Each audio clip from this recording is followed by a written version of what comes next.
आगे बढ़ेंगे। केपी में शिकस्त की वजह क्या बनी? वज़ीर आज़म इमरान खान ने उम्मीदवारों का गलत इंतखाब शिकस्त की वजह करार दे दी। वुज़रा की अनोखी मंतक, कहा पार्टी में अंदरूनी इख्तिलाफात शिकस्त की वजह बने, जबकि सूबाई क़यादत के मुताबिक महंगाई ले डूबी। खैबर पख्तूनख्वा के बल्दियाती इंतखाबात में शिकस्त क्यों हुई? पीटीआई में सबके बयान अलग अलग, सबकी मंतक निराली। इमरान खान ने खैबर पख्तूनख्वा के बल्दियाती इंतखाबात में खिलाड़ियों के गलत इंतखाब को शिकस्त की वजह करार दे दिया।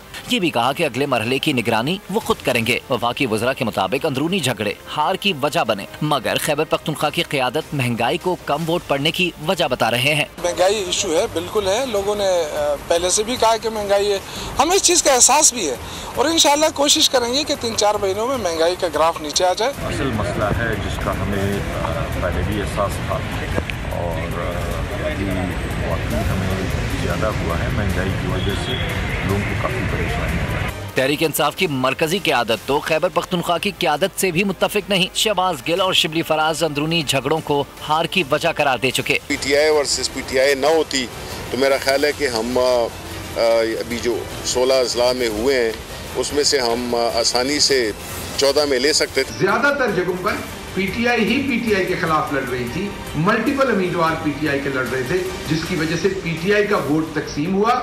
मुल्क में इस वक्त सबसे अहम सवाल यह है कि तहरीक इंसाफ क्यों हारी? इसके जवाब में हुकूमती जमात एक पेज पर दिखाई नहीं देती। सब्सक्राइब करें और बेल दबाएं ताकि कोई खबर रह न जाए।